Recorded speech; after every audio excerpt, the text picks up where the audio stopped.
In this video, we'll talk about the must-have muscle-gaining supplements. Yes, you can definitely build muscles without taking supplements, but this will take a much longer period of time to achieve the same results as those who took the right supplements. So ask yourself, do you want to shave off months of unnecessary hard work and get results fast? If your answer is yes, then you should invest in supplements. Without further ado, let's get started. Generally, to build up muscle, it's still better to achieve it through diet and exercise, while supplementation should only be used for additive effects. Nonetheless, it shouldn't be pushed aside, as supplements are still generally used for health and building muscle.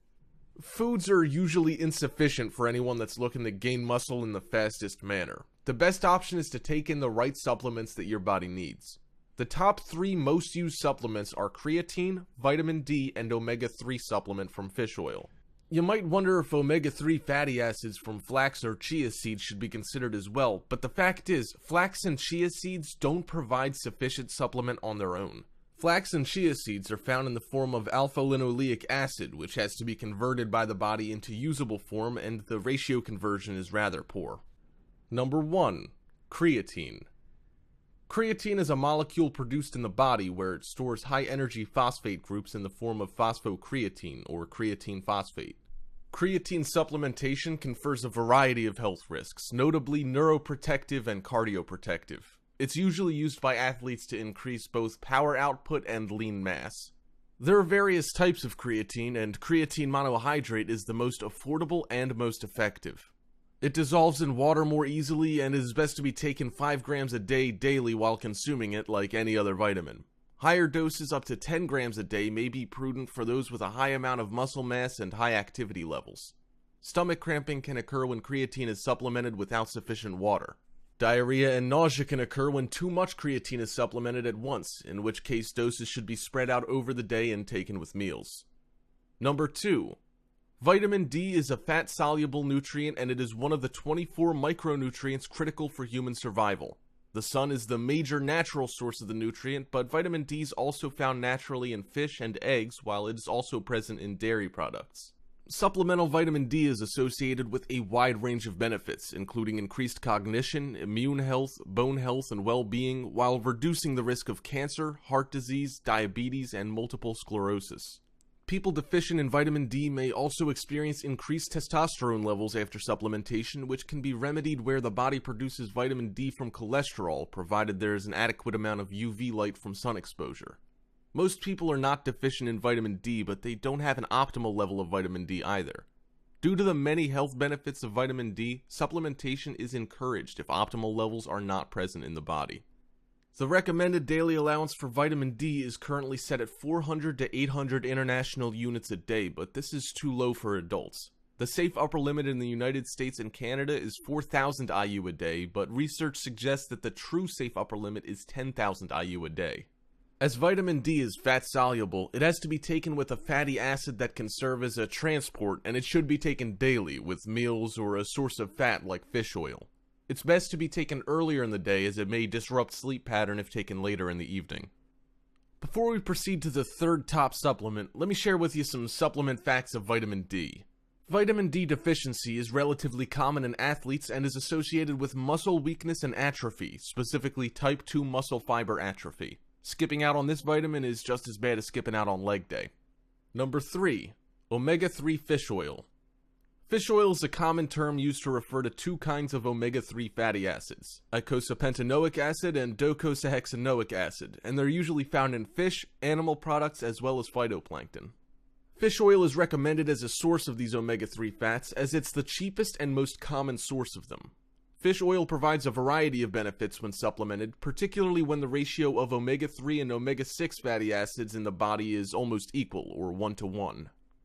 Did you know that the average diet, red meat, eggs, and so forth, is high in omega-6 fatty acids, which is why fish oil is recommended to balance the ratio?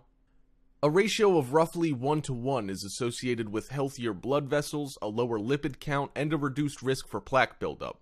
Moreover, fish oil can decrease the risk of diabetes and several forms of cancer, including breast cancer. Fish oil works primarily through eicosanoids, which are signaling molecules, and a proper ratio of omega-3 to 6 fatty acids will influence which eicosanoids are released in response to stress. It should be noted that fish oil can also reduce triglycerides in people with high triglyceride levels. However, it can also increase cholesterol, so care should be taken before supplementing fish oil for this purpose. Fish oil doses vary depending on the goal of supplementation. As for general health, 250 milligrams of combined EPA and DHA is the minimum dose and can be obtained via fish intake. Supplement facts. Fish oil can reduce blood clotting and should be supplemented with caution if blood-thinning medications, aspirin, warfarin, or clopidogrel are already present in the body. Next, we'll talk about lists of foods and supplements to avoid. When it comes to determining what food you should and should not eat, the only significant point is that calories matter more than specific foods. Adequate macro and micronutrition are an essential part of a healthy diet, and nonetheless, proper caloric intake is the most important rule regardless of the source and whether or not the food is natural, whole, clean, or dirty. Preparation is the key to eating healthy. It may sound tricky and complex to prepare. Don't overthink it. Instead, choose food that you enjoy eating and make a balanced meal.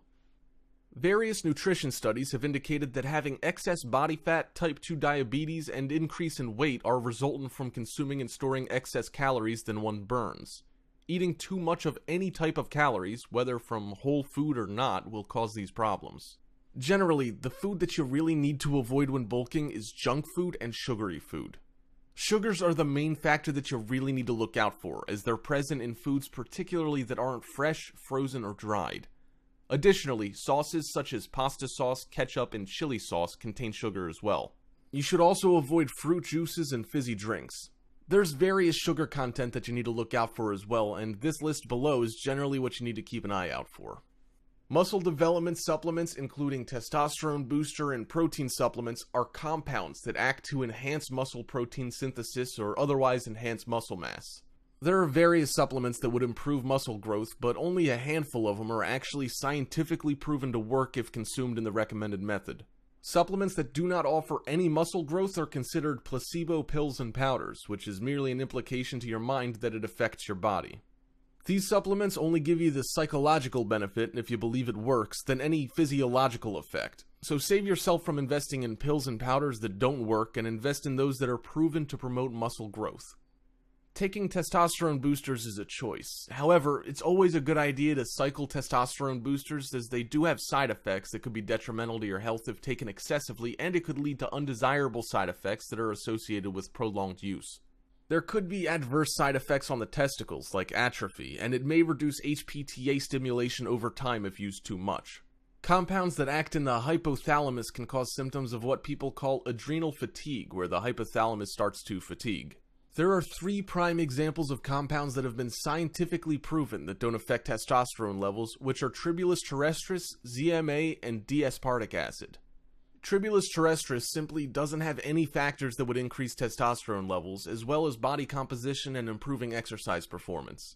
ZMA is a combination of zinc, magnesium, and vitamin B6, which is in the same line with Tribulus terrestris. People who are deficient from zinc and magnesium would benefit for their overall health, but not for increasing testosterone level. The least ZMA could do is removing micronutrient deficiency that is suppressing testosterone production. D-aspartic acid could increase testosterone levels, but the effects are short-lived and temporary. To put it in one word, it's unreliable. There are various scientific studies that have been conducted to determine if increasing testosterone levels could help with boosting muscle gains. The results pretty much show that no matter how high you increase your testosterone levels, it wouldn't help boost muscle building compared to consuming proper diet meals and viable supplements. Consumed for the purpose of increasing dietary protein when food is not taken, it's typically seen as a food product or a meal replacement. Protein powders come from various sources such as milk, beef, rice, peas, or hemp. Typically used in conjunction with a proper diet to increase dietary protein intake, some specific types of protein are made for certain scenarios, such as casein protein for a slow-release protein and whey protein for a faster release. Unfortunately, protein supplements don't directly help you accelerate muscle gain, but consuming enough protein could work.